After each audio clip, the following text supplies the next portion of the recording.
Merhabalar, kanalıma, videoma hoş geldiniz. Bugün bir pantolon dikeceğiz arkadaşlar. Şöyle. Oturuş yüksekliğim 28 santim. Kumaşımın kenarından da şöyle içeriye girdim. Kumaş kenarlarını atıyoruz. Ve referans çizgisi dikiyoruz. Pantolonumun yanlarında dikiş olacak. Beli lastikli olacak. Lastikli kemerini sonradan takacağız. Şimdi bu şekilde temizlemelerimizi yaptık. Yandan ve üstten çizgilerimizi aldık. 28 santim oturuş yüksekliğini işaretliyorum. 28'i işaretliyorum. Mezromu hiç kaldırmadan pantolon boyum olan 90 santimi işaretliyorum. 3 santimde kıvırma payı veriyorum. Ve bu çizgileri hemen enine uzatıyoruz. 28 santim oturuş yüksekliğini uzatıyorum. Pantolon boyumu uzatıyorum. Ve kıvırma payımızı uzatıyoruz. Hemen diz ölçümüzü buluyoruz. 90 santim bölü 2 45 yapıyor. 6 santim ilave yapıyorum. 51 santim. 51 santimden diz ölçümü buluyorum. Hemen dizi çiziyoruz. Sabunumuz kırıldı her zamanki gibi.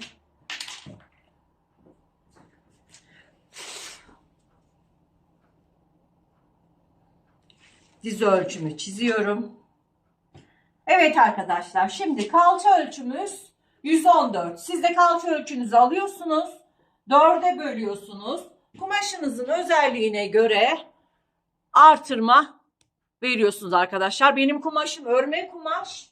Ben eksilteceğim arkadaşlar. Kumaşım bakın benim çok esnek. Şu şekilde likralı rahat bir kumaş. Ben yarım santim eksiltme yapıp 28'den çalışacağım kalçayı. Hatta 27'de çalışsam çok rahat olur. 27 çalışıyorum. Bu 27'yi belden de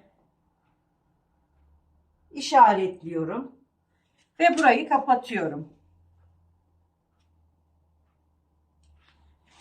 Evet. Şimdi şurada A ölçümüzü bulacağız. A ölçüsü nasıl bulunur arkadaşlar? A ölçümüzü şu mesafeyi 4'e böleceğiz. Bizimki 27 santim. 27'den çalıştık. 27 bölü 4 yapıyoruz. Eşittir 6,75 yapıyor. Biz bunu yuvarlak 6,5 çalışalım. Ağımızı 6,5'tan işaretliyoruz. 6,5'da buradan işaretliyoruz. Ve kolay bir şekilde, pratik bir şekilde ağımızı çiziyoruz. Şimdi lastikli olacağı için şuradan 1 santim içeri girmek istiyorum. Belimden çok lastikli olsun istemiyorum. Ve şu şekilde çiziyorum. Ağımla birleştiriyorum arkadaşlar. Hemen buradan ön düşüklüğüm olan 3 santimi de veriyorum. 3 santimi şu şekilde çiziyorum. Evet arkadaşlar, gördüğünüz gibi ön düşüklüğümüzü de verdik. Ve pantolonumuzun kalıbı çıkmak üzere. Şimdi ütü hattını şuradan bakın kalça 1 bölü 4 artı A ölçüsü komplesini ölçüyorum. 34 santim geldi. Bunu 2'ye bölüyorum. 17 santimden şu şekilde ütü hattımı belirliyorum ve ütü hattı düz boy ipliğimizi çiziyoruz. Bunu düzgün yapmazsanız pantolonda dönmeler olur arkadaşlar. Şu şekilde bunu boydan boya çizeceğiz pantolonumun ütü hattını.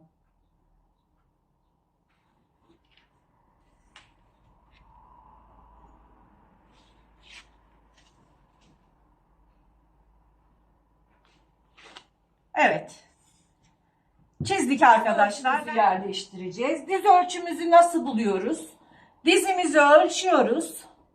4'e bölüyoruz. 2 eksiğini buraya yerleştiriyoruz. Benim diz ölçüm, ben hesaplamıştım daha önceden, 22 santim. Yani 11 bir tarafa, 11 bir tarafa yapıyoruz. İşaretini alıyoruz. Şimdi paça da yine aynı şekilde. Paçamızın tamamını ölçüyoruz. 4'e bölüyoruz. 2 eksiğini öne veriyoruz arkadaşlar. Benimki 8 santim. 8 santim. Dar paça olsun istiyorum. Evet arkadaşlar, şimdi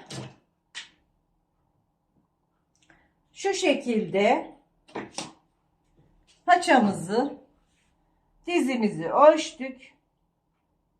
Cetvelimizi kalçadan, yani oturuş yüksekliğinden şu şekilde dizimizi çiziyoruz. Şöyle dizimizi çiziyoruz.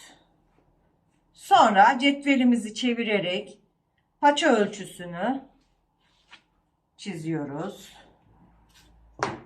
Şuraları düz de çıkabilirsiniz arkadaşlar, düz cetvelle. Evet, ben şöyle düz cetvelle çıkıyorum. Şurayı da düz cetvelle çıkalım. Eğri cetvelle yaptığımız zaman biraz daha dar olur. Şöyle düz cetvelimizle çıkalım. Ağımızı eğimli bir şekilde çiziyoruz. Evet, gördüğünüz gibi ön pantolonumuz çıktı arkadaşlar. Şimdi ön pantolonuma ama belimizi öncelikle burayı düz keselim. Arka için lazım olacak çünkü. Daha sonra bel düşüklüğünü keseceğiz. Ağımı kesiyorum. Overlock'ta dikeceğim yeterli. Ben bu tarz esnek kumaşlarda cep sevmiyorum arkadaşlar. Esnek olduğu için cep yapmıyorum. Siz isterseniz cepte yapabilirsiniz.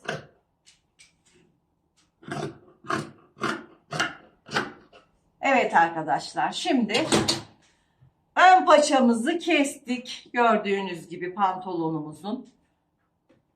Şimdi hemen kumaşımı çeviriyorum kendime doğru.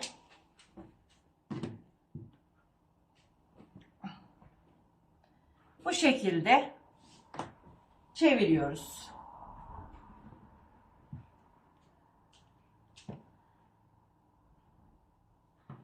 Ve pantolonumu, ön pantolonumu buraya yerleştiriyorum arkadaşlar. Şöyle serelim.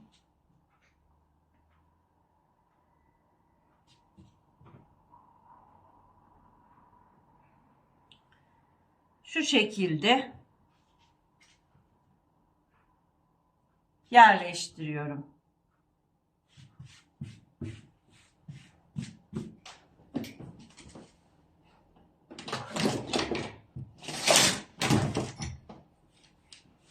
Evet.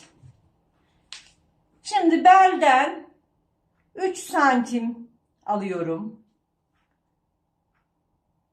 Buradan 2 santim. 2 santim. Paçadan da 2 santim. 2 santim paylarımızı veriyoruz. Dizden de 2 santim veriyoruz. Ve buraları çiziyoruz arkadaşlar.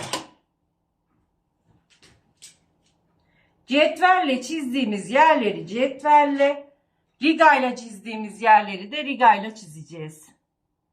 Şimdi burayı da çiziyorum.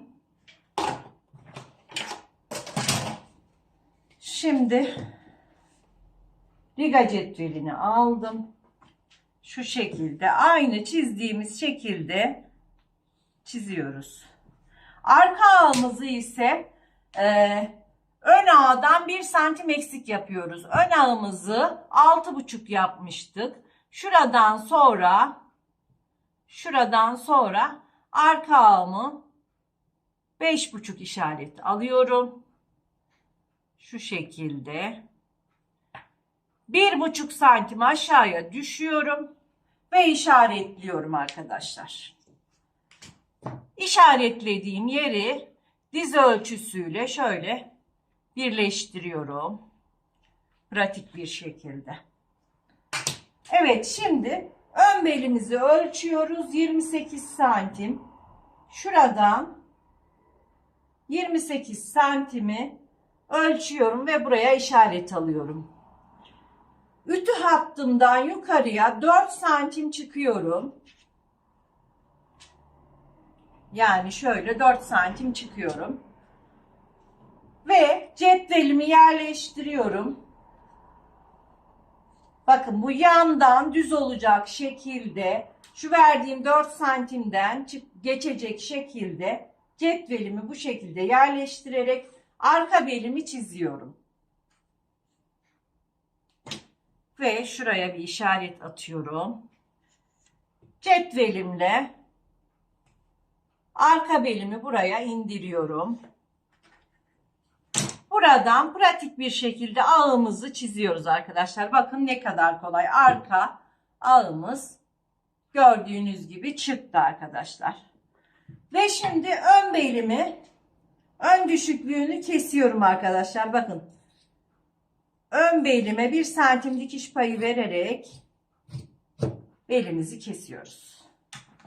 Evet, gördüğünüz gibi arka pantolonumuz da hazır. Şimdi arka pantolonu olduğu gibi kesiyorum. Çünkü ön bedende, ön paçada dikiş paylarını vermiştik.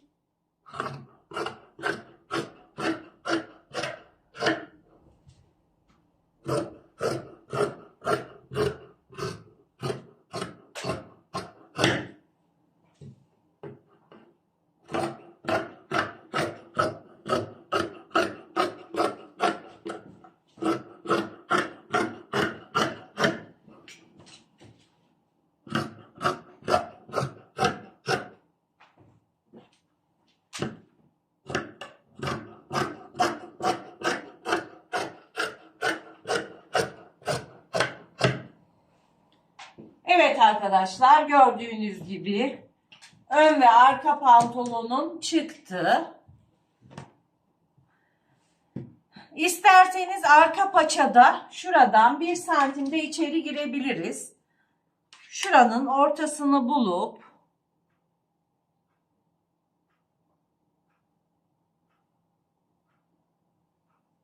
bir santim içeri girerek riga cetveliyle şu şekilde buradan bir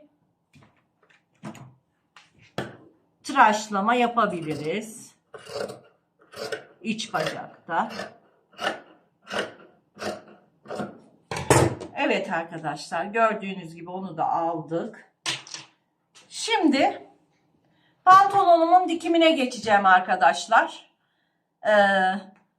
Benim kumaşımın düz yüzü içerisindeydi zaten. Şimdi bu ağlarımızı dikeceğiz. Yanlarımızı kapatacağız. Bacak aralarını dikeceğiz ve kemeri sonradan takacağız. Lastikli kemeri. Şimdi